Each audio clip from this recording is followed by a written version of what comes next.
Welcome to the shit show.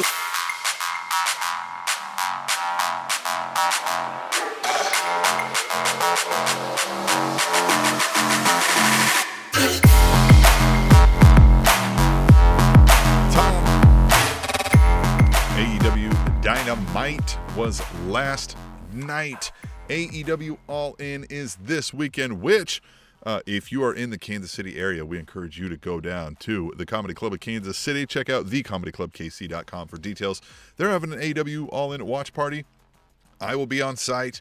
I think Tom has some things. We have not confirmed if Tom will be. I'll be there. I'm not going to not leave you hanging. Tom's going to be there. But this is also, there's going to be some local pro wrestling organizations in there. You can meet friend of the show, Moonshine Mantell, down there. You might have known him as Maverick when he did an interview with these two fine gentlemen you see before us right now. Mm-hmm. Come on. And if you're listening back on the podcast and you wonder what these two gentlemen you see before us, we do this live stream each and every week on Thursday. Guaranteed every week on Thursday. Would never be Wednesday, possibly. Right here, live on YouTube. We encourage you to jump in, get in the chat, talk to us, go back and forth with us. If you liked what we liked, if you didn't like what we liked, tell us. We want to hear diverse thoughts and opinions. Diversity is the spice of life, and we want it here, right here on the show. Tom, we're going to get into so much wrestling talk. We're going to get into all this great stuff. All the great wrestling talk. And Tim, great, because as you can see, I'm wearing a new shirt. Got a new shirt from Suplex, SPLX. Oh, yeah. Shirts are cool. And it is one of the best pro wrestlers of all time. A guy who legitimately scared me as a child, Big Van Vader. This is from his time in Japan when him and Bam Bam Bigelow were just wrecking everything. And then he was beating up on Antonio Inoki, and with just stinky gloves. Awesome. Just doing it awesome style. Everybody said his gloves stink. Good. Yeah. Well, that's your fuck you. Right? Mm-hmm. I bet you they smelled good for the people he liked. I bet you if you were like a good friend of his, he had a nice set. Like, a nice set. I'm putting these. And then he's like, Ken Shamrock. Well, fuck that. Here, where's the gloves I wipe my taint with? Yeah. Put that in Shawn Michaels' face. That's cool, man. That's a cool shirt. What shirt are you wearing? I'm wearing a shirt. Yeah, it looks like it. Let's see it. What's up? It's a shirt. What is that shirt? Yeah. Yeah? Yeah, it's a wrestling shirt. Plain black tee? Is that what it is? No, it's a wrestling shirt. Oh, who's on it? Tell us. There is an AEW wrestler on it. Oh, fantastic. Bryan Danielson? No. Well, it's a black shirt, and the latest black shirt that I saw was Swerve Strickland. Is it Swerve Strickland? I wish it was Swerve Strickland. Yeah. I'm wearing a Jeff Jarrett shirt. Again, the motherfucker's working. Me number one, him number zero. Yeah. Not even number two. You're number zero. So this is a fun game we like to play here. For anybody new, we are going to do predictions as we do for all of the major pay-per-views / WTF as a PLE that AEW puts on. And the loser has to wear a Jeff Jarrett shirt on the next episode. And then the next time we do predictions, which is where we're at now because I'm lost. 2 times in a row now I've had to wear the shirt, and I need to get it gone from my house, Tom. It's putting like it's almost like an ancient Indian burial ground, like when you know what I mean? It's almost like it feels like Pet Cemetery. It's my house. We're all a little more sick a little more often. There's just a depression going on, you know what I mean? It's cloud. There's a dark cloud that stays over my house and won't leave. Everyone's smiling. Everyone's smiling in my house. It's fantastic over here. It's time for you to get the curse of the Jeff Jarrett shirt. It's also just tight enough to let me know that I do need to hit the treadmill and things a little bit a few more times. You know what I mean? It's just right along those. It's like, oh, thanks, Jeff. Thanks for also making me feel bad about myself. So we really got to get rid of this shirt, Tom. So you need to lose. So I'm gonna dig in deep and I'm gonna win this. I'm gonna win this time. I'm gonna manifest. I'm gonna win. Yeah, I definitely think you should bring the shirt to the comedy store, comedy club. Comedy Club. Because I would like for you to put it back on when we leave. You don't have to wear it while you're there because, hey, you might have to take it off. That'd be weird. Just public humiliation when I lose. Right. When you lose, then have to do it. Yeah. Now, remember, that goes both ways, though. Because when you lose, You go both ways. I mean, that's fine with me. It's rude to Yeah. just, you know what I mean? What Hey, is your you said concern? it. I'm just Why are you I'm just asking? going with your. Yeah, Just going with your conversation. Why are you so intrigued on the answer on this one? What do you want to You know? know, got Yeah. some friends. So, Tom, wait a minute. I thought we were each other's only friend. I thought we resolved this a long time ago. We were the only people who could stand to put up with each other. Okay, we have acquaintances. Yeah. Yes. Yeah. So here we are. We're going to make these picks tonight, though. It's going to be AEW All In, which I'm excited for. I feel like they've done a good job of getting us good, like in a good spot in a lot of these stories. There's some that are hit or miss, but we're going to get into all that, of course. But what else is new, man, Tom? Well, I feel like they are peaking at the right time with the stories that are the most important, if that makes sense. Yeah. As you said, there are some where it's like, come on, did we have to do another match of like 20 minutes? But I think that there's a couple that we'll talk about because we're going to recap Dynamite first, then we're going to get into our picks. I do think that there are a couple, though, that it's like, yep, I'm ready for it right now. So very excited to see what that's going to look like on Sunday. And then, yeah, let's talk about it. So Tim, we're in Cardiff, Wales, which you're a world traveler. Have you ever been to Cardiff? Nope. No, I've never been up there in the United Kingdom, unfortunately. That's a place I would still like to get. I've been in, Germany, France, that sort of area of Europe, but never over there across the channel there, if you will. I have, and it was very, very nice. I went through a castle in Cardiff. Oh, yeah. And a few of those around, I imagine, out there. Yes, and they like to make money off of it, too. Like, they'll money for this? Sure. But people were very friendly. A couple people made fun of my accent. Yes. Yeah. How would we like to make money, Tim? Oh, you can donate to us on the website on alleatewrapup.com. There's two ways to donate. Two ways. There's a PayPal and a Cash App. But anyway. But they like to make money, and they took your money. Right. And actually, a third way, if you're there at the comedy club on Sunday, just hand us money. Slip me a 50. Right there. Yeah, right here. Thanks. Hey. Yeah. Yeah. Don't mind if I do. But yeah, we were in Cardiff, Wales. Like I said, very beautiful part of the world. And we kick it off with a sit down signing of a contract, which side note, I get sometimes that we need to like have these two individuals, whoever it is, like face to face, right? And all the stuff. But wouldn't we have to do this every single time with every single match? I don't get how like Vince McMahon or Tony Khan or Triple H or GM makes you make a match, but like this, it's not official till they sign. So let's get rid of that.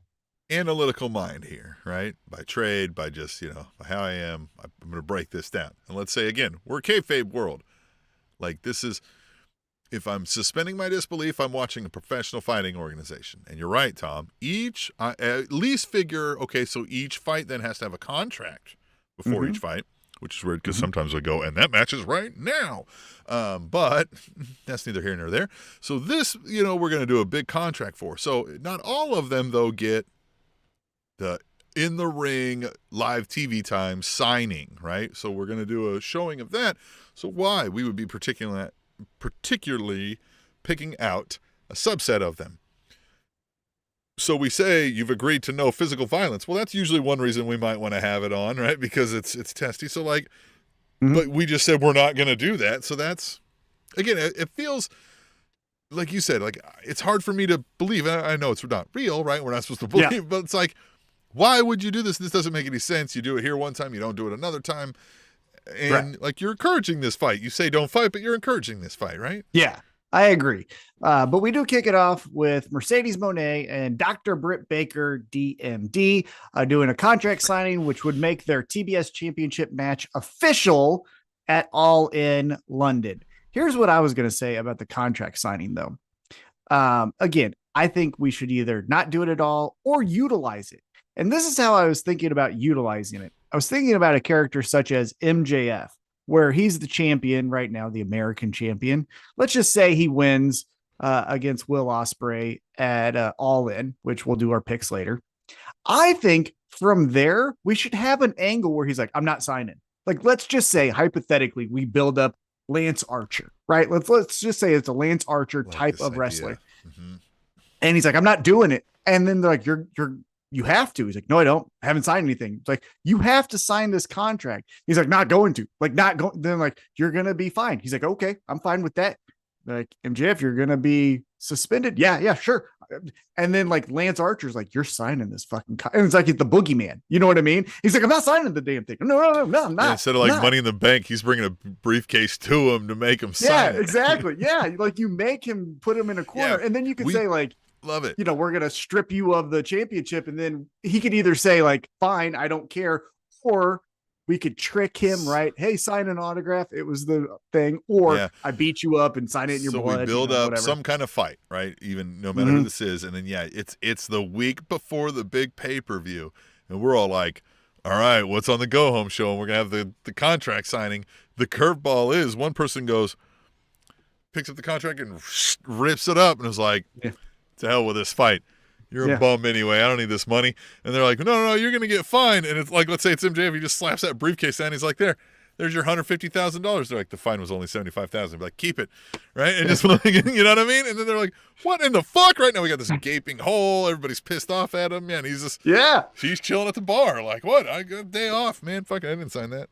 Yeah. I think that would be a great way to utilize these contract signings to make it more than just what happens here. Now, before we get to the ending of the contract signing, which is a little bit predictable, we do get some good back and forth here. I liked it. So I felt like Mercedes Moné actually really brought it here. Typically, you'll have like one line in her Sasha Banks days, right? She would do a promo where she would have one line and it would be, you know, you can bank on that or whatever, right? That's how she would end it. And it would be fine. And be like, oh, did you notice she said Charlotte and she mentioned Becky this time? Ooh, right.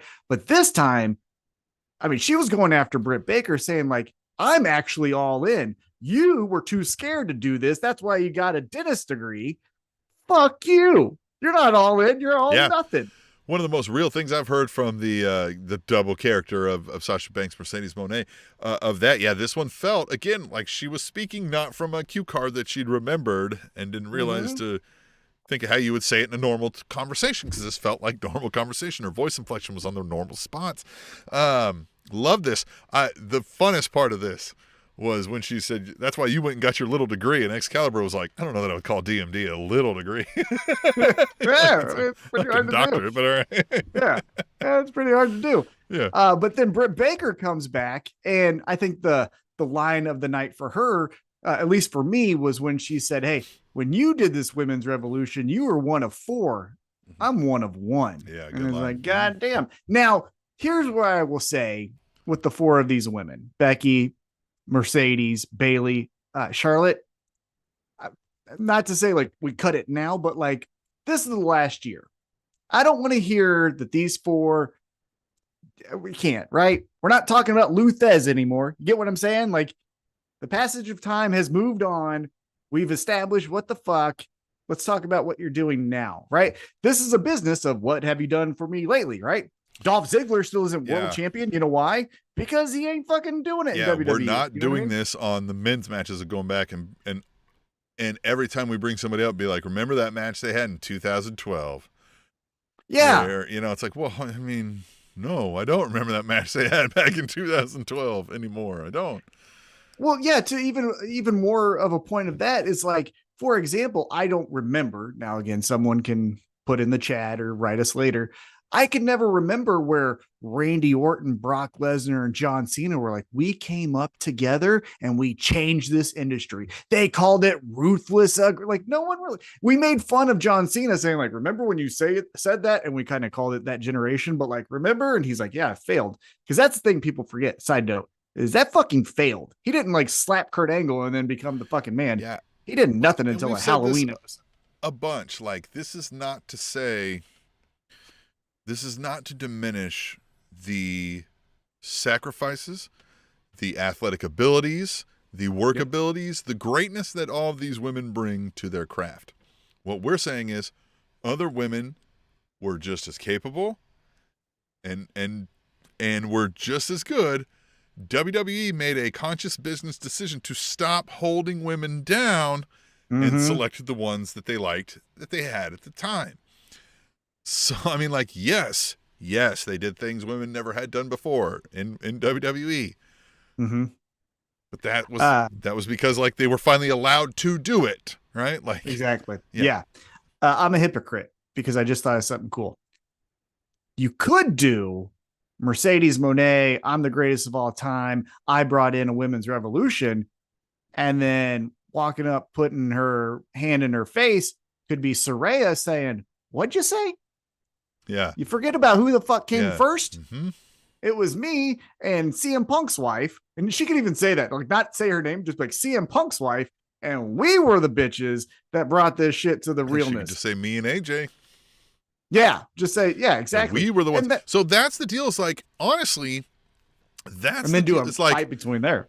So those are the women that I feel like that's the difference is there are the four horsewomen were not crowd support going like, oh my God, these four women.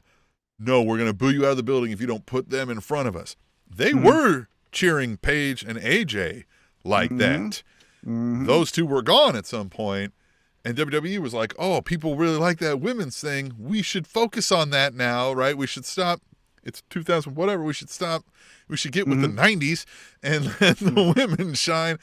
And so they were like, well, who do we have? And they selected them.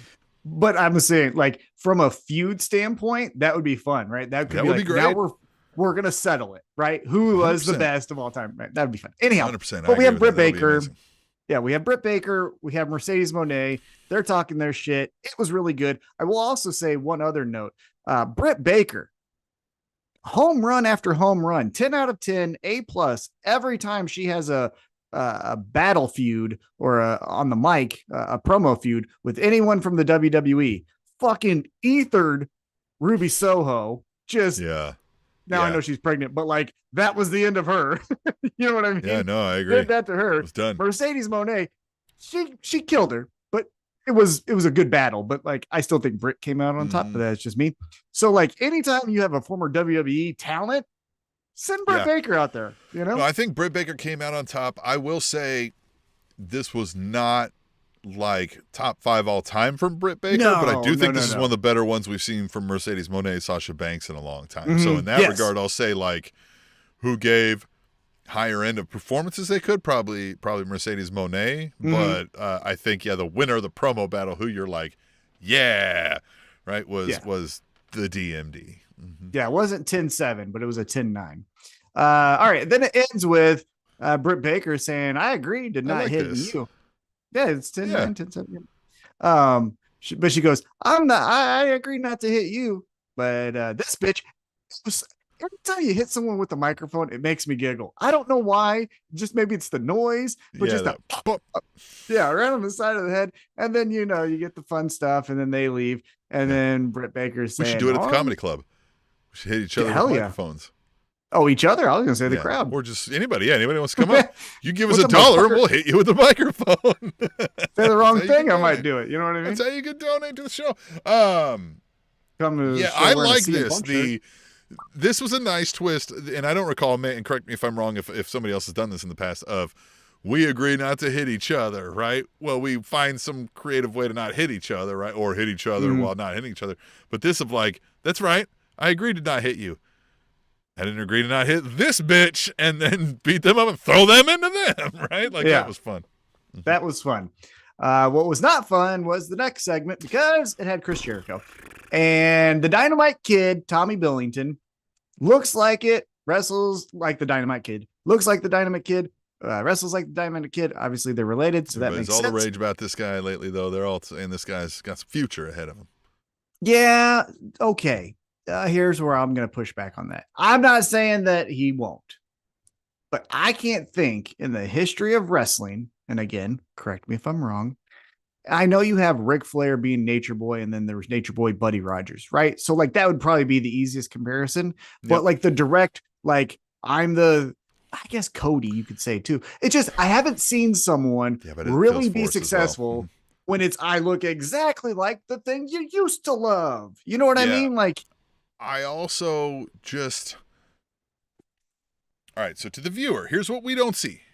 I'm not backstage with these guys, so I don't see him burning up the squats and, you know what I mean, like running the ropes harder than everybody else and being a clear cut above the other no names in pro wrestling on TV right now, right? Not to disparage him, but like on American TV, he's only shown up in the last couple of weeks to us, right? It was a no name in mine. Now you're telling me lineage, okay, so I'm going to pay attention. But if you say kid's got a bright future, I guess I got to trust you on your word. But right now, he just doesn't. Like, I see guys with more charisma that you're showing me, you know what I mean, that are about his age. I see guys that can run the road, you know what I mean? Like, I just don't, I don't see what you guys are saying or seeing, and so far it just feels weird. It feels forced whenever they do this, right? Like, it felt like this was Action Andretti, right? Where it's like, this is the future. We go, why? And they go, because he does what everybody else does. Wrestles. Well, yeah. You're like, okay, well, thanks. I was going to say, it feels a little bit like Brock Anderson. Arn Anderson's son, remember? Like, he looks 100%. like him. Remember, he looks like the guy you love. Like that. We all go thumbs up. Yeah, he did look 52 years old. Did Brian Anderson. I met him in person. Very nice guy. Very sweet individual. Kind, just all mowing his lawn. things. Picked up some motor oil on the way home. Yeah. I was expecting him to say, I'm going to my son's high school graduation after this. Like, yeah. You know. Anyhow, the proctologist yesterday. Right, exactly. But we, Chris Jericho, Tommy Billington, it happened. Codebreaker is what wins the match, which is fun, right? Good to finally see. I hit the finisher and it fucking worked. It's a finish. Huh. And then he gets on the mic. Right. Then he gets on the mic. Hi guys, Hook, bastard. Hook runs down, doesn't learn his lesson because then he just gets beat up. I honestly was thinking we were going to see Samoa Joe here, right? Or a Shibata, like, hey, motherfuckers, they're back. Because we'll get to our picks here in a little bit, but I have a hard time believing that, assuming health is fine, you had Samoa Joe kick this fucking show off last year against CM Punk, but in a big time, you typically remember the first one, right? They were the first match on the pay-per-view. And now, where is he? You know, again, maybe it's the TV show and, you know, all of those things. But like, I have a hard time believing we're not going to see Samoa Joe again, assuming health at this pay-per-view. So, well, yeah, anyhow, just timing, right? Like health and timing. Like, maybe he's got to be on a shoot, possibly, whatever. But still, like, I mean, you can fly in and out. Yeah, and Starbucks can fly CEO $1,000 a day. They can get Samoa Joe to the show. Yeah. Starbucks. Who drinks Starbucks? Yeah, who does that? Tastes like a cigarette. But Hook gets beat up. That sucks. And then that's how we leave it. So we'll get into our excitement level when we do picks, but that was that segment. Next up, we keep it in the ring and we get the greatest wrestler today in all of professional wrestling. AEW, New Japan, WWE, TNA, all of it. I don't fucking care what you said. It's my opinion. I'm always right. You sometimes are. And it was Toni Storm. Timeless Toni Storm. I love her. She's the best. The only critique I'll give her, is when in this feud, since post shoe to the head, when she has been on the attack to Mariah May, she's being presented as like wide-eyed, slick back hair. Are you ready to die? Because are you ready to die? Because I am, bitch. You know, all that stuff. But this time, then when she wrestles, it's back to timeless Toni Storm. Now, maybe she explained it and I missed it. That's what I'm saying. Maybe she explained and I missed that. But that would be the only critique. Is you would think someone that occupied with Mariah May would be like, fuck this. Fuck that black and white shit. I'm going to beat this girl's ass, right? Yeah, I felt this was odd because of that. Like, it felt like we got to get Toni Storm in, right? But I just felt like this could have been something else. Another backstage segment. Somebody else could have wrestled. Like, I don't know. Well, I like that Saraya and Toni Storm, again. Sure, it's Saraya. So, like, yeah, but then let's just do the gimmick like you said. Like, she just, like, you started this, right? Like, you know what she did, right? Like, hit her in the head, she went crazy or whatever it was, right? So, like, yeah. Yeah, so like Toni Storm, you were the original Mariah or whatever, right? Like, just, something, right, yeah. Yeah, because Saraya beating her at All In last year was kind of what sparked this whole thing. Good. Yeah, that would have been a good detail. But Tony Storm here. One thing that I loved during the match was her. I can't do it because I'll be off camera. But when she was raising her hands and putting her hands to the side, I liked some of the goofy spots that we did here. The kiss of death to both Harley Cameron and Saraya, I thought was a fun little spike the ratings because women on women. Yeah, those women kissing. Oh man, but we'll turn the channel if it's two guys. Anyhow, I digress. But it's a really good, fun match here. But shoot at my Bud Light cans. All right, yeah, you make me feel weird things in my pants. Fucking idiots. How would I explain? How am I going to talk to my children about this? Yeah, the ones I don't see. Anyhow, fuck you, Kid Rock. Tony Storm wins. After the match, though, she's celebrating, and man, you kind of knew something was going to come here because she celebrates as if she won the Oscar, right? She's thank you so much, and here comes Mariah May. Wow, shoot to the fucking head. So, Tim, what'd you think of the sneak attack? What'd you think of the match before we kind of wrap this up? Yeah, it's just nailing it, right? Like she just looks sinister. Nuts, but also like with it, right? Like not like just looks sociopathic, and it's great. Love it. Yeah, my favorite part. Yeah, my favorite part of the attack was actually not any of the attack. It was after Tony Storm got hit with the shoe and was laying there. Mariah May did the Tony Storm posing into the ring, doing the overhead shot kind of stuff, which they didn't take. You should have took the overhead shot if you have it to show what the contrast. Should always have it with Tony Storm. Yeah, I mean, that's the fucking thing. Anyhow. Put Bugs on a ring for Bray Wyatt. Anyway. Whatever. Yeah, exactly. But that's how we end that. Again, we'll get to our picks here in just a moment. We go backstage with the conglomeration. Mark Briscoe mentions that he's going to be in the Casino Gauntlet Battle Royal. He said Kyle O'Reilly, Orange Cassidy, and himself will be representing the conglomeration in the match. And then we got Willow and Ishii going to be on that pre-show taking on Statlander and Stokely. Which have you seen Stokely getting ready for? Have you seen him getting ready for this match? No. Oh, it's fun. Everything he does is fun. Well, one thing. So there's a hype video where Chris Statlander is retraining Stokely for this match, right? Okay. And she's talking. She's like, you faced Hook, if you could say that. You were trained by the Firm, and he had like a water bottle, and he like starts to pour one out, but he's in the ring, and they're like, what are you doing? And he's like, because remember the Firm? Yeah. That was something. That's great. And then they train him up, and all that stuff. That's wonderful. Yeah, you gotta send me that. That's fun. Yeah, it was a good stuff. But they're ready. Go ahead. So if the learning tree is here on the highest of the totem pole is suck, this conglomeration is wedging right under there. What is this? Like, it's not as a bad, but it's also not good.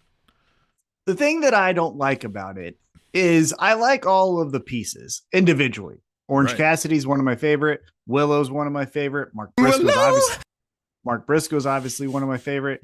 Kyle O'Reilly, Ishii Ishii is probably my favorite New Japan Pro wrestler. Yeah. Being completely honest, I love the Stone Pitbull. I love the gimmick, it's fucking awesome, right? The thing that I don't like is it doesn't feel like they just keep telling Mark Briscoe to dance, right? Yeah. They're all here. Now, Mark, dance. And the word of the day is blah, blah, blah, blah, blah. And it's just like, okay, but are we really mascot? Yeah. And then the other thing is like, are we really wanting that? Because there's one thing to say, like, when the Acclaim come out, people expect a rap because we love the rap, right? Max Caster's rap usually has one bar in there that we all go like, well, said, yeah, right. You said Biden. So we look forward to his rap and their entrance.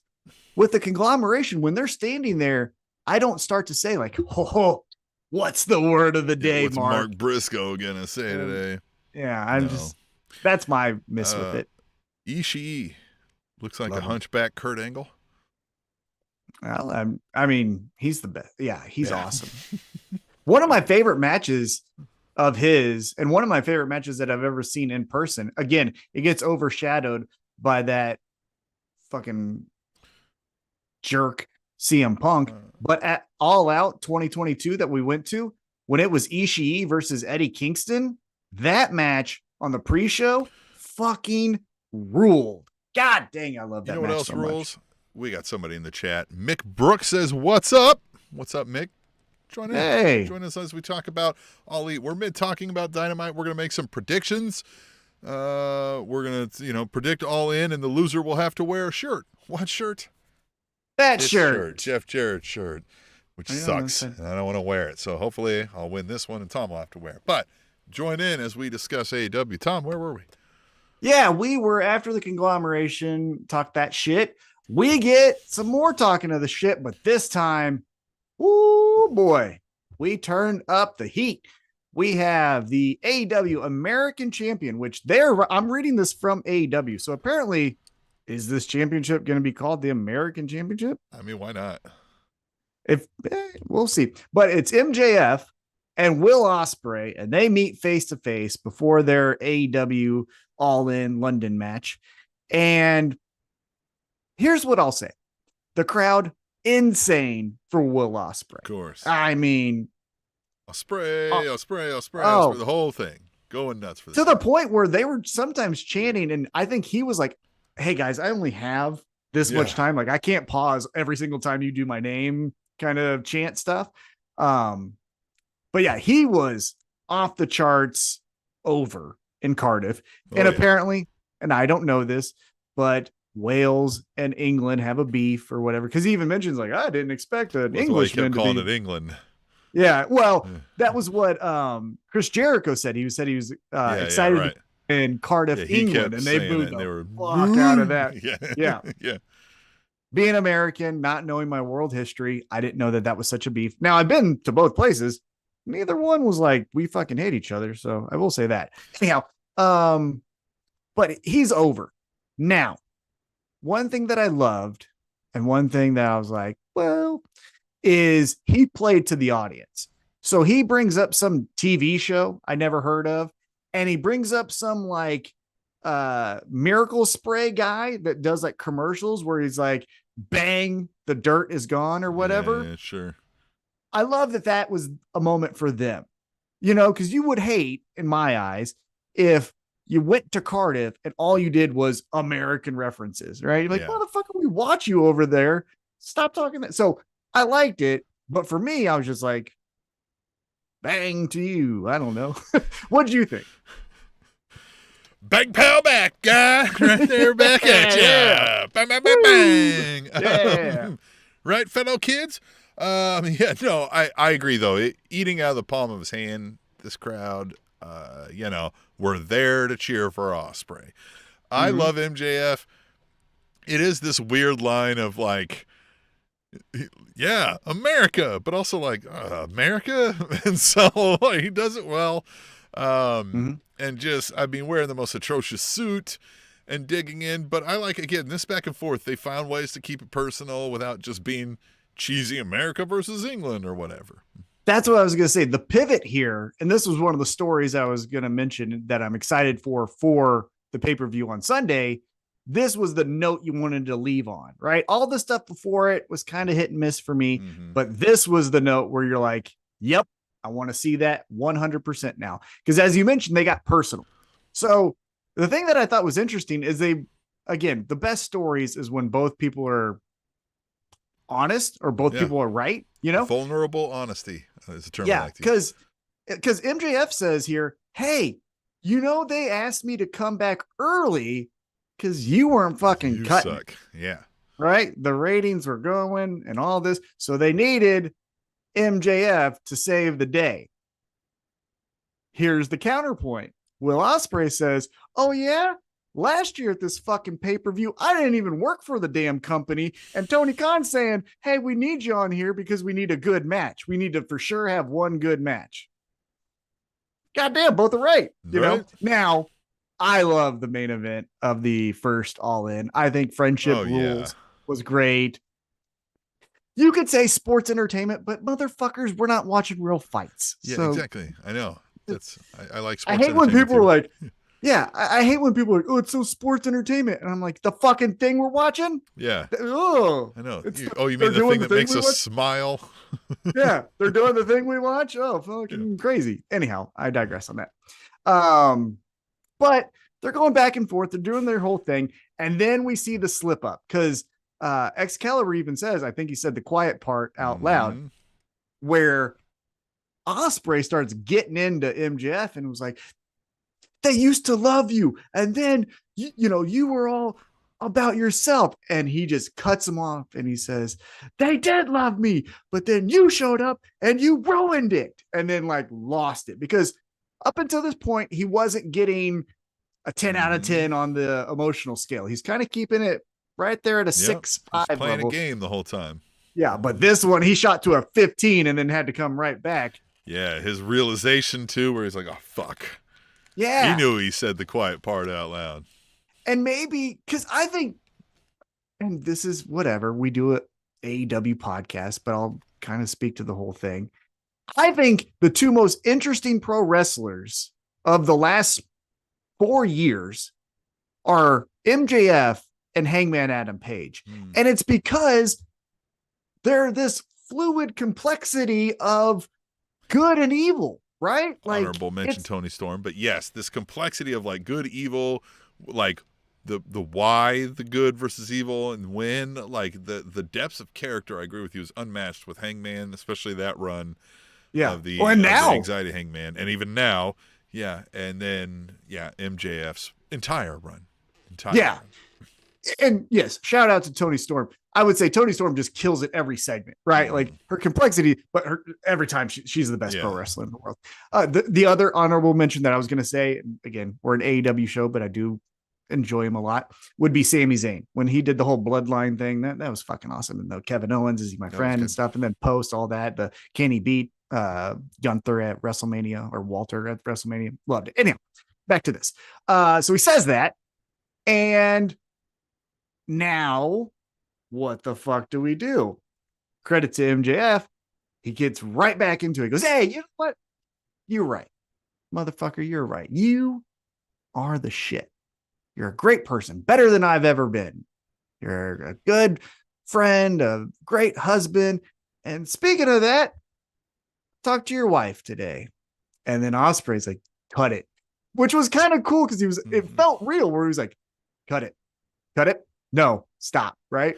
And he mentions how Will Ospreay has a son, but the son is not biologically his. And again, another reason why he's a better person than MJF, because he stepped up when he didn't really have to, and he is a father to this child. Yep, and wouldn't even make that, statement and delineation. Exactly, wouldn't it's his point son. that out. Right, it's his son. No strings attached. And MJF gets a little bit closer, gets into his ear, and then says, talk to your wife. And the first son isn't yours. And after our conversation, the second one might not be either. Oh, that's a fucking right to the heart. Right to the heart. Now, like he even, because of the no physicality, like was just hanging there face to face. Like, what are you gonna, Yeah, right in the ear. Right here, man. You could right here. Yeah. You could put it right here, man, but you're not gonna. Yeah. The other part of this promo battle that I thought was fantastic was a second part of this entire conversation was the facts versus feelings, right? MJF has all the facts. He main evented that first pay-per-view. He was the one that was the headliner of the biggest card. There you go. Of all time, apparently, right? All of these things. But Will Ospreay can say, people feel my matches. When they talk about it, there's a reaction. There's real stuff that's coming from them. And it's a really great debate because, Will Ospreay, for all that he is, does have great, you get great feelings watching his matches, but he ain't a big draw. Like, let's be honest, ever since he showed up, wasn't like we went to 2 million viewers every week, right? So that's true. And the biggest rated segments in AEW history is when MJF is on the TV. So that's a fact. And to MJF's credit, like I'm ready for, you know what I mean? Like what's the Ospreay next story, right? Or is it just going to be, bruv, I'm the best? Well, that's going to be old next feud. So we'll see. Well, I know MJF's going to come with something new and interesting. Yeah, and exactly. That's the thing is, again, the complexity of the character makes you more interesting. But it blends into real life, though. I'm saying it's just good stuff. Yeah, it is great. So I did like that conversation of facts versus feelings. This was the best week for this whole feud, I feel like. Yeah, because honestly, and another thing in Will Ospreay's, argument is there are matches. I'm not saying there's none, but when you kind of know that an MJF match is going to happen, it's not as if you're going like, dude, everyone has to stop. This shit is going to be wild. Typically you're like, this is going to be fun. What's going to happen? Right. Yeah. And he'll do something crazy. Be like, wait for the kangaroo kick. Yeah. Yeah. Something, which he did say. He's like, I made you motherfuckers love me. Remember this? And they're like, I love that too. Cause like we did love that so much. And now he's just sitting there like, I'm gonna shit on this. Yeah. You idiots, you like, dummies. Fucking made me rich off of that, nerds. Yeah. And so it gets under Will Ospreay's skin so much, all of this conversation. And then the second son might not be yours, that he goes to Shivani and goes, hey, what's the fine? What's the fine here if I fucking punch this guy? And Tony Schiavone says 100 pounds sterling. And he says, worth it. I love that he also threw in the US dollar amount. He gave us the conversion rate, which was nice. Oh, did he? Of him. Yeah, I didn't catch that part. He said 100,000 pounds sterling, $127,000. Okay. I was like, nice. Great. Thanks for the conversion rate. Yeah, thanks for I was checking my bank account at the moment. So Will Ospreay says, worth it, starts hitting him. Security rushes in through all the scuttlebutt here. MJF grabs his dynamite diamond ring, whops him in the face. And then he sets up the Tiger Driver 91. Yeah. And he's like, I'll hit this fucking thing. I'm going to hit it right now. Security gets him, stops him. Will Ospreay's bloody, unconscious. What the fuck happened? And we'll get back to the story in just a moment. Because we move on. We go backstage. Renee Paquette says that Hangman Adam Page has been told to leave the building, but before he does, we need to get a word with him. And it happens that there he is. Great timing. And Hangman, as he's leaving the building, says, I had to do something today, and I did it. Sunday, I'm going to be in the Casino Gauntlet, and if you stand between me and our world champion, I will run you over. I like there's an acceptance now. If you've started to hear his talking points, at first it was, no, I'm not going to let you ever have that. And then he had it and like, no, that's bullshit. No. Now it's all right, you may be the fucking person, but I'm still going to get you, right? There's a little bit of an acceptance of him actually being the world champion. Mick Brook in the chat says you could do a watch along. Fun fact, we're going to be doing a live watch along down at the Comedy Club of Kansas City if you're in the Kansas City area. So I don't know that you happen to be in the Kansas City area, Mick, but for those of you that are. Yeah, and if the Comedy Club ends up doing a live stream, we will let you all know via our social medias. So stay tuned for that if it happens. Again, no promises check our from social medias. We might be posting from there and whatnot, having fun. Exactly. So yeah, stay tuned for that. We know how to have fun once a month. At least once a month, we are good for a couple smiles. Other than that, always depressed. Just like Hangman. Because as he says that and says, you're not getting between me and the world champion, Evil Uno walks by. Oh. Evil Uno. Hey, we love Evil Uno. I love Remember Evil Hangman? Uno. Dark Order? Oh, man. Now, I so wanted this to be a thing. Well, let's remember our history a little bit. Let's remember our history just a touch. Dark Order got a little pissed at Hangman back in the day. They did. So it wasn't like there was nothing that would. They're not blindsided by this necessarily. Yeah, but this was so. Poor Evil Uno really thought he was getting a moment to brag about himself. There, he's like, "Oh yeah, I am in the thing. Evil Uno's gonna wreck." Oh, I wish we would have got the full. I mean, we gave him the Triple H sledgehammer hitting technique there, but it works the same. Yeah, maybe there was a double cross. but it was maybe like there wasn't enough room to do it or something. Yeah, Right. but he does the wow to him. And then the moment of the promo for me was after he beats up Evil Uno, he just grabs his luggage and rolls it over his fat ass. See I love that Taz was like, God damn, man. Yeah. Like Taz, who was suplex motherfuckers through like barbed wire. Yeah. I was like, geez, you're going too far. Love it. Love it. That was great. Then we get a championship match. This time it's the AEW Continental Champion, Kazuchika Okada, the Rainmaker. Yeah, I do love that fucking song. When you hear the coins drop and then yeah, it's like a video game from the 80s. Shout out. Paige's music is good. Yeah. I was like, God damn, I can get by this. Is a groove. Yeah. Yeah. Anyway.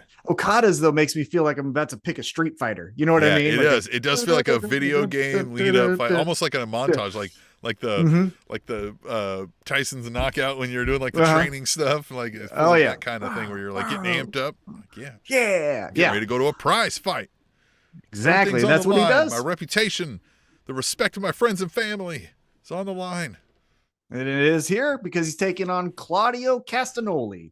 Blackpool Combat Club time lately, Claudio. Yeah, good for him. Good for him. I think he's a very good wrestler, and he has the reputation that he could win any match. Right. Legitimately. I feel like when he looks like it too.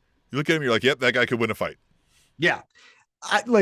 Who knows who's gonna win the AEW championship Sunday and what happens from there. But if you tell me February Claudio's gonna be the champion, I'm like, yeah, that totally makes sense. Well, like we're gonna make predictions, right? But if you told me any casino battle royal, you tell me Claudio's in it, dude could win. Might win. Yeah, might win that. And he almost won this one. So we go 20 minutes. We get everything in there. We get gut wrench suplexes. We get swings. We get wrestle. And it was good wrestling too, because they were doing some of the stuff where it was like a backflip land on your feet. And these guys are not small individuals. Like, this is very difficult. Claudio's like 7'9", I think. Yeah. And I think Okada's like 7'6". So, yeah. I mean, very comfortable. Mm-hmm. He's got a wingspan of like 114 feet, something like that. Just like an eagle. Yeah, just like an eagle. But there's 1 minute. There's 1 minute remaining in the match, and Claudio's trying to pull Okada into the ring. Okada's hanging on to everything. He's like, "You won't do it." You could use the energy to kick out, but you won't do it. Time's out. What do we do? Well, here come the EVPs, Matthew and Nicholas Jackson with Jack Perry. So I guess it's the elite, not just the EVPs. Sure. And Matthew says, "Hey, you guys want 5 more minutes?" And the crowd goes crazy. Yeah. Woo. And Matthew, with all his pearls, says, "Psych, ain't doing that shit." I love the pearls part. Because it's just, nobody actually wears those. Right. Like they're not mimicking anything. They're just like, this will piss everybody off. It works. It works.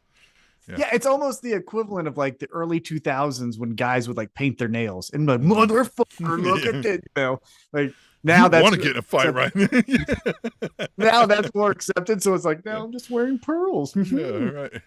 How do you feel about that? God damn it, I want to hit him. Got a problem with that guy? You got a problem with my pearls? You're like, yeah, I do, actually. Yeah. And fun fact for me, side quest before we get back into it. Matthew Jack, I still want to fucking hit him. He's doing great. And I don't hate him like I used to. Remember when we were trying to get a good looking guy or punch him in the eye off the ground? Yeah. Yeah. A quiet punchable face is Matthew Jackson. Yeah, there's something. You wouldn't initially, upon first think punchable face, but after you hear him talk a little bit, you're like, nope. Yeah, I see it. It's the aura. It's the presence. It's like, God damn it. Punchable personality. Yeah, your negative fucking aura makes me want to just choke you. Why are you so you? But you have some Young Buck socks. I do. Yeah, they were given to me for free. So I'm going to wear free socks. Came in a crate. Yeah. Literally threw it in a crate. Just because they couldn't sell them. So they're like overstock. That's what that is. I just want to hook his eye. You know what I mean? Just get out of here. Pull a Stan Hansen Vader and knock his eye out and then make him push it back in the like that. Yeah. Tied it to the t-shirt I'm wearing. Hey, what t-shirt are you wearing again? Just for the new people that are in the chat. I'm wearing a shirt. Who was that? I'm sorry, you kind of broke up a little bit. He's an AEW wrestler. He's had a long storied career. He's been around a few organizations. Yeah, he wrestled in WWE before. Claudio? Was it Claudio? Is it Claudio shirt? He wrestled in WWE. Yeah, no, I think shirt. Still didn't catch that. What was that? Damn it! I'm wearing the Jeff Jarrett shirt. I have to wear the Jeff Jarrett shirt because I lost our last predictions, but I will not lose these ones. You're going to lose, and then you'll have to get this shirt. We'll have to meet up somewhere. Let's have a mandate, and then you will have to take. Oh, we'll be live at the Comedy Club of Kansas City. You will have to wear the shirt out of there in front of everybody, and we'll all point and laugh at you. Psych. Matthew Nicholas Jackson said, "Hey, we can't do the match. Not enough time." So you guys are bitches. Yeah, you guys like. By the way, I think they should just. I know we're trying to get his name as Jack Perry, but like you said, it's the Elite. No, they should just be the EVPs and Jack. And be and Jack. We got Jack with us. Just Jack. Well, did you see this title? Have you seen the new TNT Championship? Love it. Did you see the video of him making it? Great stuff. Sure. And really making it, not like I'm gonna do one step and take it to a manufacturer. Yeah. I did all of it. Yeah. I think the red little, whatever that was. Tortured artiste Jack Perry. God bless it. Yeah. Fuck that guy. He good looking, fucking good wrestler. Yeah, can you do something bad, please? For the rest of us? Dating at least trip upstairs or something? Yeah, dating a very accomplished, beautiful woman. Once. Just give me once, Jack Perry. Let me see you go and accidentally try to use the door that says, please use other door. Once, can I at least get that? He even came across as mild-mannered and rational with that psychopath CM Punk. Yeah. Anything? Can I get you stalling out your car at a red light or something? Yeah. Something. Let me catch you going down the wrong way of a one-way street. Can I see you having forgot your quarter at Aldi? And having to ask somebody if you're what I mean? Oops, I'm sorry, I don't have a quarter to give it. Can I get something? Something. Yeah. Yeah. But they asked Claudio to get the fuck out of the ring. And Claudio's like, bait it.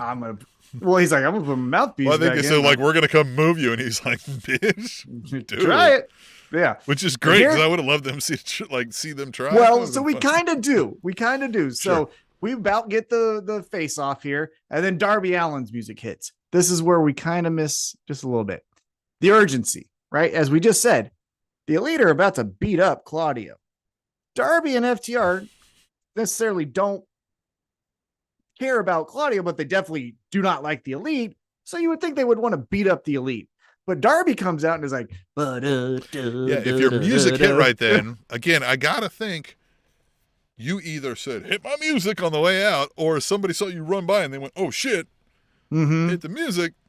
Yeah. Did you come by dancing already? Yeah. Doing this patent thing. Skateboard. Yeah. And then even more so, here comes FTR looking like they came out of a, weed circle from the 70s, and the crowd singing their fucking song. Doesn't have words, just singing the music. The best. Yeah, Europeans are the best. Yeah. Fucking funny. Just picture them Where's our senior European correspondent, Ash Hendricks, this week? We need him here. Damn, we do. Yeah, we want to hear what his experience like. He's probably going to be on site. He might be on site. But even if he isn't, just what was the vibe like with AEW in town? But we'll get to that when we get to it, because we got this trios match, Darby Allin, FTR, and the Elite. And I don't know how you felt about this. Actually, let's get your feelings. What do you think of this trios match? I mean, this is another one of those where I feel like, we got a story here, but it feels like we didn't go the extra mile on it, at least. And obviously not everyone can, but I feel like I'm just feel like I'm here for it, but I don't really care about the outcome either way necessarily on this one. Yeah, with this, and again, I'm live threading on our Threads account. So I'm not 100% watching every single move, but it sure felt like Darby and FTR wore the Elite around like a hat. They're just like, do, do, do, do, do, there's my hat here. And, like, they kicked their ass from Jumps. one pillar to the other. Yeah, it was one-way traffic. And they beat them. Beat the Elite. Yep. Suck it. And then they get some more fun stuff, boo, all the fun stuff. And then here come the Acclaimed. And felt forced. It did. And like, why did they get involved after all this fight? Yeah. Well, if you go to Collision, when we're trying to determine who the number one contender would be for the EVPs, there was the EVPs getting involved. I would have thought the Acclaimed, being 3 people, and this is a trios match, would get involved in this. Like, that, if you want them involved, let's do a triple threat trios. Well, no, just get involved, and then there's 3 of them, so they can fight anyone who's like, and also, so yeah. So let me get my thoughts here in order. We get Max Caster doing the yo, listen, and then he doesn't rap. Brother, that's the cue for the rap. Cue. Right, that's the bell. I expect now I know rap. Now I know you said cut the music off and you typically rap to music, but you said the thing, right? You said you didn't get interrupted. They didn't beat you up. Yeah. So you caught me off guard with that. And then Bowens, he used. tries it. Yeah, Feel exactly. Mm-hmm. Feel what is it called? It's a little switcheroo, bait and switch. It was no bait and switch. It was a good old bait and switch. You said the word, I'm ready, then you switch it up. Exactly. Yeah. Mm-hmm. And then Bowens, he tries his best. Cardiff, and they're trying, And then even worse part about this is then fucking Billy Gunn does the DX fucking thing. Yeah, the 2 words. Well, the 2 words in AEW, we got 2 words for you, is guns up. Yeah. It's not suck it. Now we know, right? Or if anything, at least it's scissor me. You know what I mean? Yeah. Yeah, you ain't wearing no DX gear. Fuck out of here. That is probably gonna they sucked. Yeah. Well, they just sucked. It just not good. Not good at all. But what was good, Tim, is we go back to the Will Ospreay. He's backstage with Renee Paquette. Renee's trying to even get a word in, and Bryan Danielson walks up. And he goes, I saw what happened out there. Do it. And Ospreay looks at him. He goes, do it. And just walks off. And we know what he's talking about. He's talking about that move he won't do, the Tiger Driver 91. And we're going to see that bitch. And what would be the funniest thing is if he hits it first thing and MJF kicks out. Oh, that would make me laugh so hard. If we build it up, all this thing, catches him. Oh my God. 1, 2, kicks out. He's like, fuck your move. Kill me, then do shit. We're going to make some predictions. Stay tuned if you're watching us on the live stream. We're going to make some predictions on what happens in that match. I'm excited to talk about that. Well, we're getting close to our picks because we get to our final showdown. Swerve Strickland and Bryan Danielson with Nigel McGuinness as the again, MC of this event. Again, in a real life scenario, they would never pick this guy to be the moderator. Well, he's European, I guess. Maybe that's why. You know what I mean? Trump versus Kamala Harris debate. Moderator JD Vance. Let's go. Yeah. Yes, exactly. Yeah, it felt like that. You could say, hey, he's European. Let's give him a little shine because he's not going to wrestle, But yes, to your point, what the fuck? But he played every bit of that too. He was like, you're going to wrestle against this worthless piece of shit, scumbag guy who smells bad. Yeah. Obviously a loser, probably has ED. We all know he sucks. His kids are dumb. He can't even raise a child, Was all never the fun kind stuff. and rewind. Yes. Yeah. Never. Not once. Never. Yeah, farts and then says you did it. All the worst things. And Swerve, he's like, hey, that is one of the worst things. Yeah, the farts says you did it. Like, always blames you. You know it was you. Especially when it's like just you too. I'm like, oh man, I know it was you. Yeah. Did you fart? No, you know who did it. dickhead. Don't try to act like I You did. don't even got dogs. So Yeah. Yeah, what the fuck? So Swerve kind of goes off on a monologue here where he says, you think like I'm going to retire you, but don't even think that you're going to go under a mask or go to some indie show. Just all stuff I could see. Yeah. See Bryan Danielson doing, right? Like wrestling under some hood in some other country. Mm-hmm. Yeah. And then he goes, you're going to think you can do it and you won't. You won't be able to. And then he cuts. There. Yeah, exactly. Yeah, I'll be there, motherfucker. Then he cuts deep, just like MJF did with and your daughter is going to watch you get your ass kicked. Here's one thing in the AEW talk of Bryan Danielson's family, because Bryan Danielson runs out, just fucking psycho knees him in the face. I got you, bitch. Wham!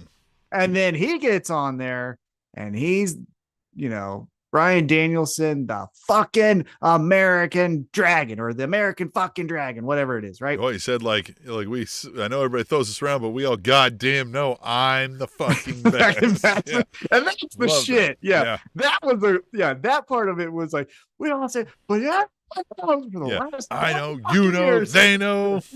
Yeah. Who do you think you are? I am. Yeah. Well, even to your point, he got so caught up in the moment, he turns his back to Swerve. Yeah. He just starts talking to the crowd. Yeah. He's like, I'm the fucking best. Yeah. All right, cool. Yeah, like, all right, of course. Yeah. But the Calm thing down. of Bryan Danielson's family being talked about that I've totally forgot. He has 2 kids. He has a son. We never talk about the son. It's always Birdie.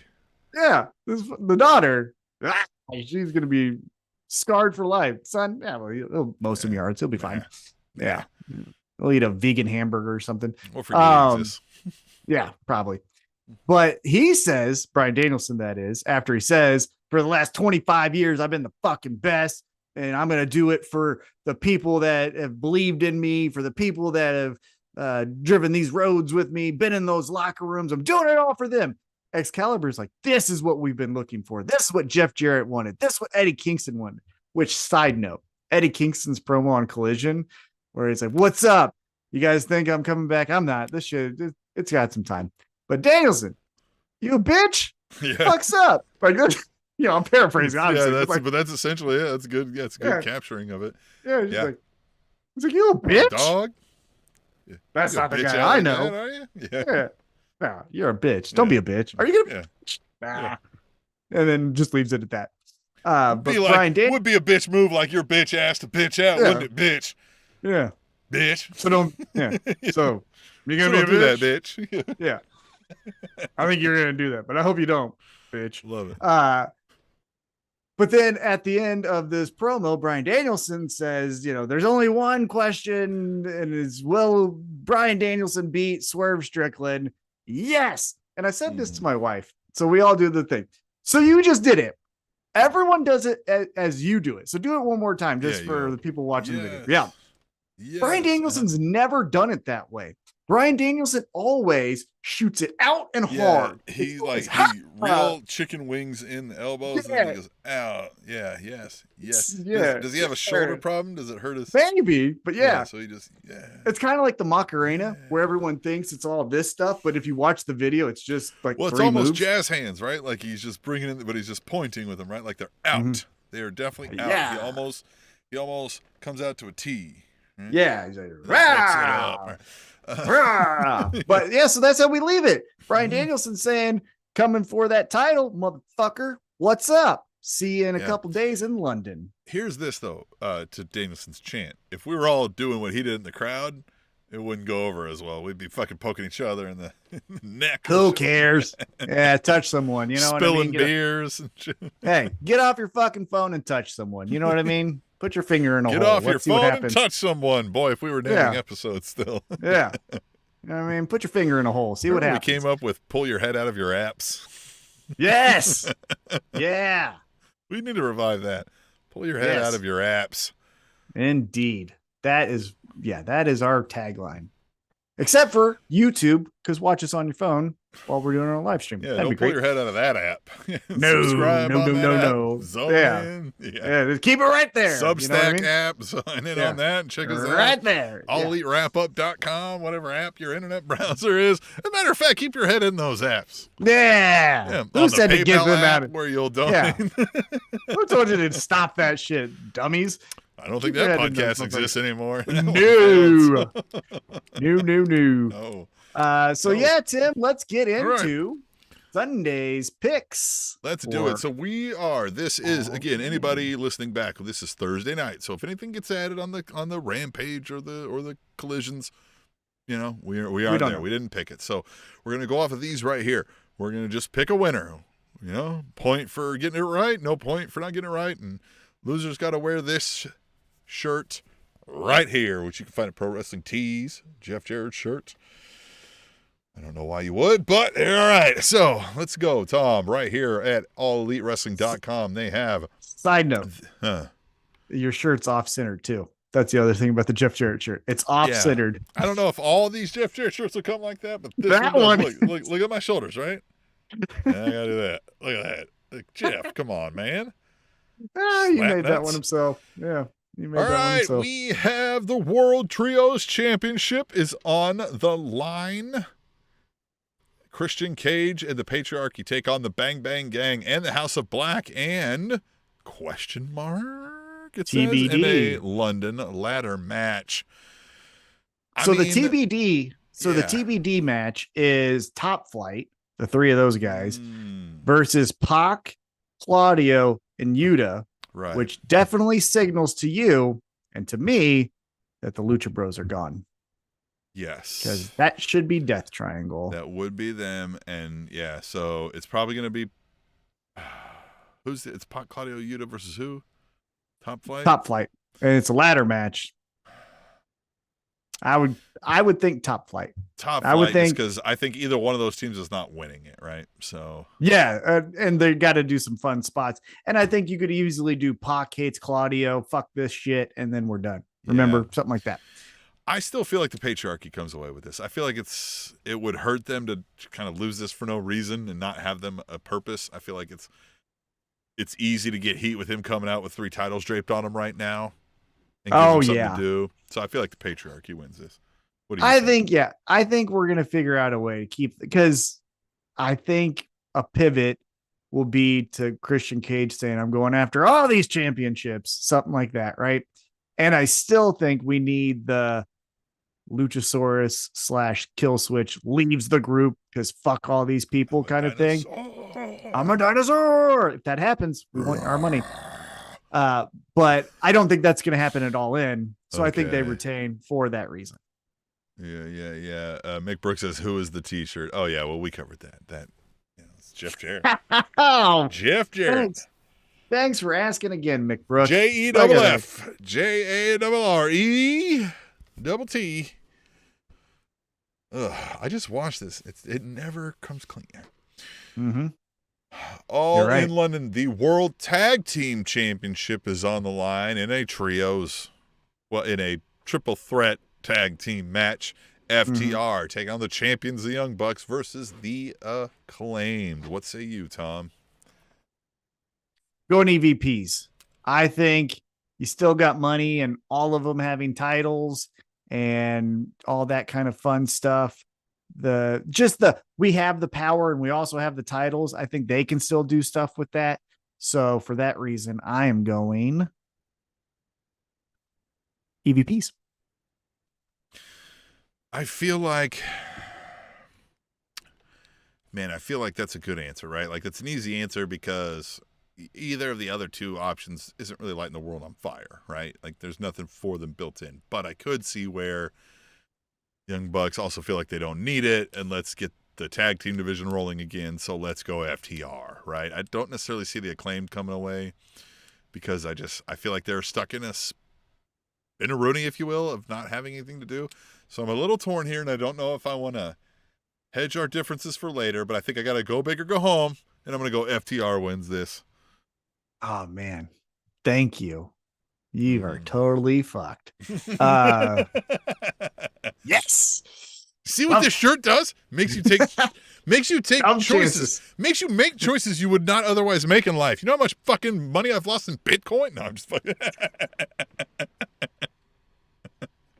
That's a good one. All right, what do we got next? All right, All in London. This one says it's on the 0 hour. This will be Chris Statlander and Stokely Hathaway. Big Stoke. Taking on Tomohiro Ishii and Willow Nightingale. Man, you go first on this one. I went first on the last one. You go first now. I feel like because it's 0 hour, I think we're going Willow and Tomohiro Ishii. I think we're going to get everybody going, yay, Willow. Stokely does something stupid. He gets spanked by, Willow, and they're standing tall, and then Statlander's like, oh, God, fuck you, right? So I'm going to say Willow and Ishii. Yeah. Just because of the 0 hour thing. If it was anywhere else, I could see it either way. So my thought is Stokely hasn't won a match. Well, no, that's not true. He won the tag match with it was him and Samoa Joe did all the work, right? But when it was him and Hook, Big Stoke. but when he had his singles match with Hook, he just got his ass kicked, right? There was no shenanigan things. Like the firm was just like, good luck. And it was just got his ass kicked, right? So you would think Ishii is going to kick his ass similarly, right? Statlander Willow, though, makes me think Statlander's still going to be this thorn in Willow's side. And so for that reason, I think Stokely, I don't know, throws some water in Willow's face or something like that. And Statlander pins This is a coin Willow. flip. Yeah, this is a coin flip. And because it is a 0. Here's what could happen.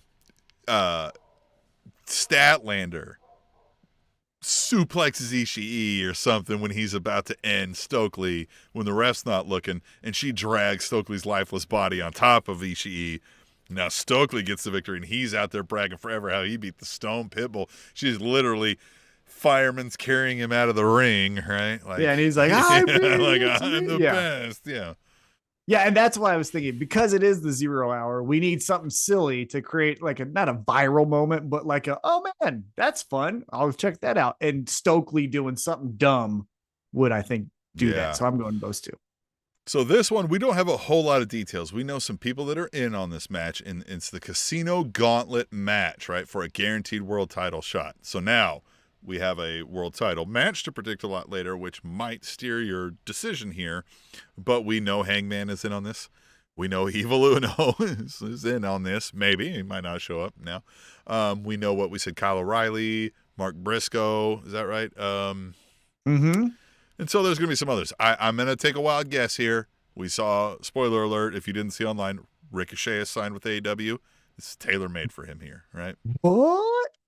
So now, do you have a prediction on a winner? Because, I feel like the answer, storyline-wise, is giving us all the feels to say Hangman Adam Page.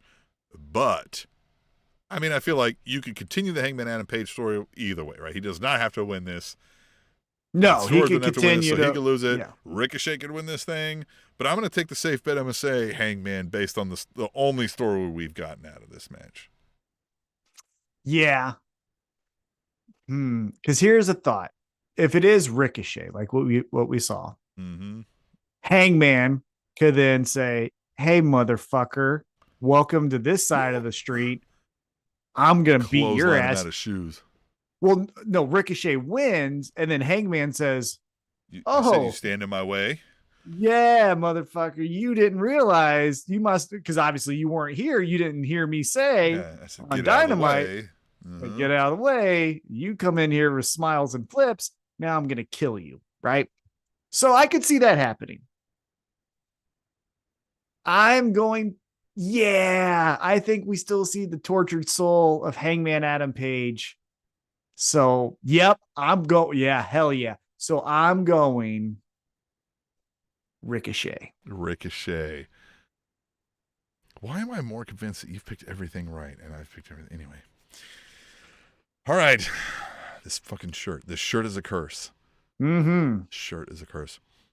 The TNT Championship is on the line this Sunday at AEW All In London, which, by the way, you could watch with us and Tom in the same room if you're in the Kansas City area by going to the Comedy Club of Kansas City. Check out their website, thecomedyclubkc.com, for details. Tom, the TNT Championship is on the line. Jack Perry versus Darby Allin in a coffin match. I feel like Jack Perry wins this, don't you think? I don't get the feeling that we just redid this title, albeit we redid it in a way that would go very well with Darby Allin's aesthetic. Oh, definitely. But I feel like Jack Perry wins this. Yes, I think Jack Perry. I think being buried alive can make Darby Allin come reemerged as something different, right? I ain't doing this shit for you. Well, but like, I'm not doing this shit anymore for you guys. I was with Sting, smiling, dancing, doing all the fun spots for your entertainment. And then when I was buried in this coffin, no one came to talk to me. So you all are going to suffer. Yeah. And I think it could, a heel Darby Allin could be pretty fucking cool. Yeah. And just the aesthetic of like Darby looking like Darby being put in a coffin makes more sense to me. Just visually. That, like now, and again, it gets back to the skater punk aspect, right? Where he could just be jacking things up and being a thorn in the side of the show in general. Mick Brook wanted some clarification. He says, what are you saying? You let people win the shirt? No. Tom and I do a picks game, and the loser between us has to wear this shirt. I've lost the last 2 times right here, and it sucks. It does. No, if we start getting a bigger feel on this show, as he's suggesting here, then we can start putting out to fan competitions and start giving away some shirts. Maybe Tom will make sure those get sent out for any long-term listeners. Yeah, not you. Because Mick Brook, if you're new to the show, the other thing, just quickly, tie all the loose ends here, is we don't like Jeff Jarrett. He's the worst. Yeah. Think of the worst wrestler, and he's worse than that. Just the worst. Probably a small guy in real life, but your Jeff Jarrett character. Yes, your most hated wrestler's hated wrestler is Jeff Jarrett. Just like your favorite wrestler's favorite wrestler he's is the guy who carries that guy's bags. Yeah. Mm-hmm. He's the worst. Well, even as a person, sold that fucking Global Force Gold bullshit. He's a white guy from Tennessee, so it might, Well, and he tried to swindle that. Great success. Tried to swindle that bullshit gold on everyone. And then Global Force is coming back. Oh, really? Yeah, it's got a green title. Okay, when's your first show? Hey, I got signed to AEW. Isn't that crazy? Mm-hmm. Anyhow, what is we got next? Back to the show. All right. So you're saying Jack Perry. We're both saying Jack Perry. Jack Perry. Let's go with the so many good choices here. The TBS Championship is on the line with Mercedes Moné defending against Dr. Britt Baker, DMD. This one's tough for me, man. I don't really know where we go here, but I just feel like we're not quite to the point of making Mercedes Moné lose a big moment here. So I feel like we're still going to get here doing the thing, right? Still holding the title. I think Mercedes Moné wins. Yeah, and I think Camille, right? Mm-hmm. Camille. The Diesel Shawn Michaels effect, right? Yeah. The time that he loses it or the time that she loses it is to the person too new not to get involved, right? Yeah, to stand to the person next to her. So I think that first feud for her will be Mercedes. I would not be shocked. I'm not saying this. I'm not wagering a point like we used to do, but don't be shocked if Jamie Hayter is out there somewhere. Oh yeah. And isn't she from the UK or is she Australian? Oh yeah. I think she's from the UK. No, she's from the UK. Oh, okay. Tony Storm is the Australian one. Right. Uh-huh. Or New Zealand. Anyhow, that's a callback. So I wouldn't be shocked if we get heel turn Jamie Hayter, right? We get the two of the rep. Picture this. This is what I could easily see. Picture the ref is knocked out. Oh, Aubrey's out of the ring. She got hit in the head. Camille and Mercedes are putting the boots to Britt Baker. Mm-hmm. Then you hear Jamie Hayter's music. Yeah. Then you hear Jamie Hayter's music. Oh, great. She's going to save the day for Britt Baker. She chases him off, right? She gets in the ring. Camille and Mercedes, powder out. And she's like, you motherfuckers. Britt Baker makes her way up, to her feet. And it's like, hey, thanks, Fred. Turns around, clothesline. Britt Baker's out. Mercedes is like, oh, that's cool. And then gets in there. 1, 2, 3. Get on Camille's shoulders. Walk out of the fucking I could even arena. see her being part of like a the lackeys, like the edge heads, if you will, to Mercedes Moné. I think she's too big of a star. I think Jamie eventually will be the champion kind of thing. That's a clean break for DMD. Now they've got a feud. Mercedes can be like, who's next, bitch? And then somebody else is next, right? Mm-hmm. Yeah, I mean, I wouldn't even mind running back with Willow. Willow goes, me, motherfucker. I want my rematch. Ooh, Willow! Mm-hmm. All right. The greatest championship of the world. The American Championship is on the line with the American hero, Maxwell Jacob Friedman. And I'm not talking about like smelly Tennessee. I'm talking about real America. MJF versus Will Ospreay. This isn't Mar-a-Lago, America. Yeah. Okay? No. We ain't talking about Mar-a-Lago, America. No. We're talking. Yeah. So MJF, Will Ospreay. Whoo, man, this is all right. So I'm going to go bold here, and I got to go bold to win. I think MJF wins this because I think he hits the Tiger Driver 91 because Ospreay stalls in a moment. MJF gets the better of him. He hits it. Maybe Ospreay gets a little break at home while he's there. Doesn't have to fly home right away. I think MJF stands tall, still holding the American Championship. That's fun. It's not going to happen. Will Ospreay wins this match. And the whole crowd is Ospreay. Yeah. Right. Okay. So I've been saying a lot of bullshit that could potentially happen. Now, this is contingent on Jamie Hayter not being there. Okay. Right? Jamie Hayter does not show up in this scenario.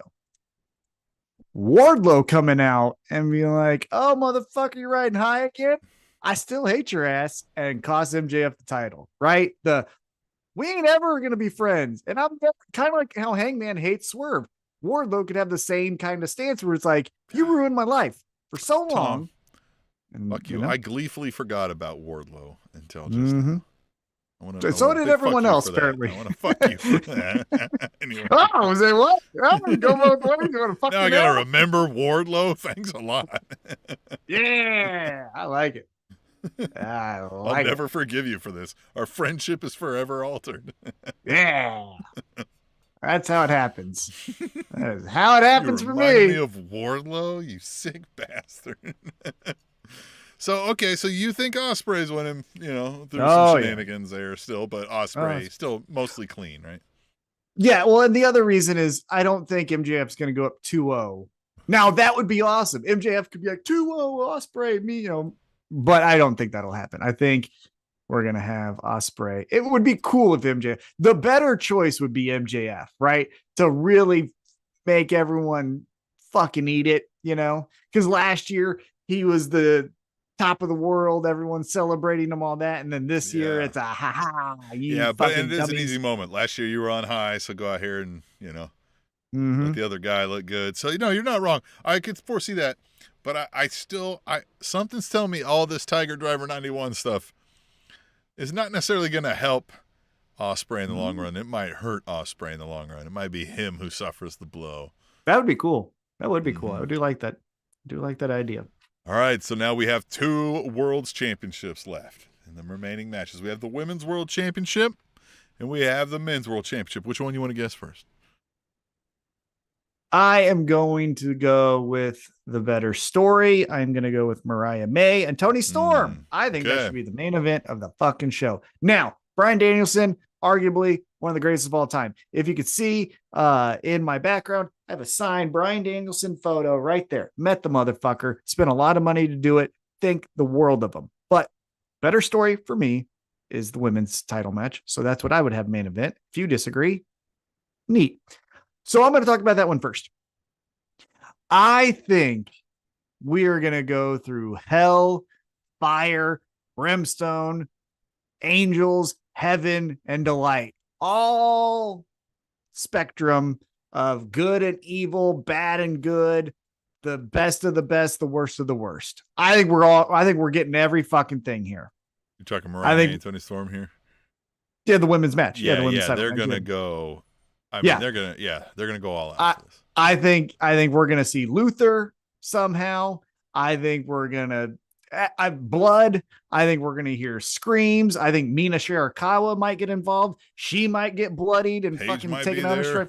Yeah. Saraya gets taken out. I mean, I really expect huge things from this match. I hope I'm not disappointed, but that's what I expect. Maybe we even get Juice Robinson. Why not? Right? Mariah May is getting beating up Tony Storm so much that Juice is like, hey, fucking stop. Fuck? Yeah, exactly. We're gonna kill my wife. Get him breaking character even. We'll be like, oh shit. Like, would you like pushes her like fucking stop? You know, pretty cool. You do that post match, that would be fucking rad. But I think it's going to be Mariah May. It's Mariah May. Yeah, I again, needing to win this picks game so I don't have to wear the stupid fucking shirt. I would love to maybe pick against you to try to get a leg up here, but I don't see this going any other way. I think Tony Storm's had the run with the title. We can still do the Tony Storm character as is, but if Mariah May does not make good on her evil intentions here, then what was the point? We kind of kill everything. The point of it. So I feel like it's got to be Mariah May. And I don't see now, again, contingent on other matches. Let's hypothetically say Britt Baker does beat Mercedes Moné. I didn't even do a thumbs up on that one. It's too sensitive. But I think if Mercedes Moné loses her TBS championship, well, now we got Mercedes, Timeless Tony Storm, the bitch of the future, the bitch of the past, the whores you adore. God, I love that line. The whore you adore, the slut that you must something. God, yeah, it was so good. Yeah. The tramp who is the champ. That was the other one that I liked a lot. But yeah, so there's no one waiting, right? There's no like, well, this could be their next champion. Like it's Mariah May or we're starting all over. So unless Mercedes loses and that's what's next, I think it's going to be Mariah May. We're going to run this back maybe at World's End and do it. We'll figure out that. Then it would be a crapshoot, right? Then we don't know. But I think for this one, Mariah May gets that victory. Well, and the next match then, and this is going to be the main event just because of what. Oh, of course. Of course. Yes. Look, that's what I'm saying. I understand. And I'm not trying to hold a petition and get signatures that says, fuck this. Because Bryan Danielson is an all-time great, arguably for wrestling fans, the greatest of all time. So I'm not trying to say like, oh, that's fucking stupid. I'm just saying stories. I like Tony Storm. The other thing I was going to say, though, before we move to the men's world championship match, as we mentioned, this old Timeless Tony Storm thing kicked off at All In. If we somehow seamlessly make it to where the next 3 All Ins, starting with last year, to a new fucking character because of a loss at All In, that would be it would be the reverse streak where Undertaker. Yeah. But if she's a new person in time, she's just Timeless Tony Storm. Yeah, now we're 80s Tony Storm. 70s. Right? Right. 90s. 70s Tony Storm would be amazing. Yeah. Oh, do 90s Tony Storm. Get her to do the Rachel. Remember that haircut, the Rachel? Yeah, we're wearing windbreakers and shit. Starter jackets. What's up, guys? Yeah. That'd be the best. Oh, it could be the best. All right, so we have the final countdown. Title versus career. Swerve Strickland defends the AEW World Championship against the career of the American Dragon, Bryan Danielson. And look, man, we've gone back and forth a bunch over how this could go anyway, right? Either guy could win this anything. But I feel like Bryan Danielson is ready to have it done. And I feel like it's just like him to say right here in Wembley in front of everybody, give it up to the hottest guy going right now and say this is it, right? He's going to have his wife and family in attendance. I feel like Swerve Strickland's going to win this thing. We're going to be standing there later, everybody doing the clap for Danielson and doing the yes things, but kind of like a, you know what I mean? A somber moment. So I think I'm going to go Swerve here. You're going Swerve. Yeah. The champion. You're going Swerve Strickland. Too. You're going Swerve too. So here he is, right? Yeah. I got it on Danielson. Bryan Danielson's your champion. He's going to win the fucking belt. We're getting a run with the title. It's Bryan. You think we're getting a run, or do you think we get the Monday or Wednesday rolls around and he's like, it's been a great run. I relinquish it. It's wonderful. No. I think he's going to lose it. You know who I think he's going to lose it to? You want me to do a hot take? Who? I earlier said, now I was wrong. I thought World's End, like last year, was going to be in Seattle again. It's going to be in Orlando. So the whole Washington State thing doesn't really check out. But he could lose it to Swerve, lose it right back, or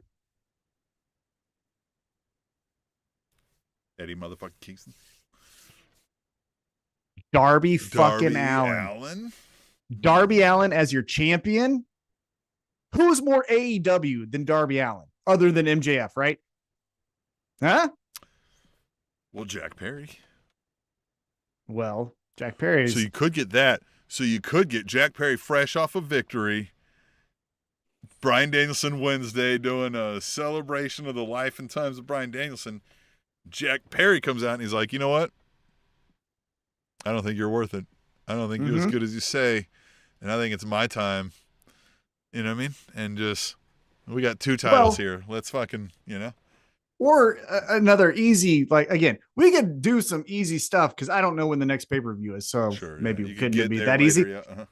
But what I could easily see is Jack Perry beats Darby Allin, puts him in the coffin. Jack Perry has a title match because he's like, you guys deserve a fucking good title match on Dynamite. So I'm going to put EVPs are like, this show sucked when we got here, so we booked our friend Jack Perry to defend the title. Yeah, exactly. We put him up against, and who would be a good TNT champion? Let's just say, hypothetically, Adam Cole. Yeah, Claudio. Perfect. Yeah. No, Claudio's a better one, right? Claudio. You couldn't beat Okada. Let's see if you can beat Jack Perry, you bitch, right? And they're going back and forth, back and forth, back and forth. Lights go out. Darby shows up. Darby says, fuck you, Jack Perry. There goes your title, right? Boom. Jack Perry's title's gone. Then Darby Allin, we do a quick tournament, right? Another, Owen Hart thing, but we call it something different, right? Owen, whatever. Well, Darby Allin's your number 1 contender, right? And then, because you could even do this, you could do a 3-way of Darby, Jack Perry, Bryan Danielson. Darby can fucking pin Jack Perry. Bryan Danielson never takes the pinfall. He's gone. Darby's a champ. But that'd be fun, silly booking. I think it's just Darby Allin becomes your number 1 contender through EVP shenanigans. And then Bryan Danielson's like, always loved you, think the world of you, but you're not ending my career. And then Darby Allin's angle is, I'm the face of Washington. You were the past. I am the future. I take your title and I take your career. Well, you could do the Bryan Danielson runs the Ric Flair thing. The next match I lose, I lose this title is when I lose my career. Right. Right. And that's what I'm saying.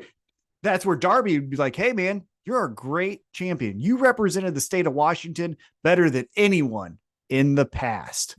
I am the one who takes it to the future. I'm taking your title and your career. R.I.P. Back to the Britt Baker promo. I don't know if you caught. She said to Mercedes Moné that you were, the revolution of the past. She's like, but I am and will always be the future. And I'm like, that's not how that works. Nope. You can't always be the future. That's not how that. Nope. Nope. Mm-mm. Nope. Nope. I did like how she said, you always wanted to be the best wrestler. I looked up to you, but now you just want to be the highest paid. Yeah. I will say this about this thing. There was 9 matches we just predicted, and 5 of them we differed on. I don't think we could say that in the last several, there was not this many where we would have disagreed on, right? Like, it was pretty clear who was going to come away with, like, it's usually 2 to 3. So I will give that to them. I think they've done some good booking where I think even you could be swayed off of some of your things if you're booking under a different mentality. So they've done real Oh, good with the storylines. But now, Tom, out of 5 matches that we picked differently, FTR, EVPs, Acclaimed, Willow and Ishii versus Stokely and Hathaway, Hangman and Ricochet as the Casino Battle Royal, MJF Ospreay, or Swerve Bryan Danielson. Which of these is your tiebreaker in the event that we tie, and you have to wait one of these to be the tiebreaker? MJF Ospreay. MJF Ospreay. You think Ospreay's winning? Guaranteed. Guaranteed. Damn it. Yep.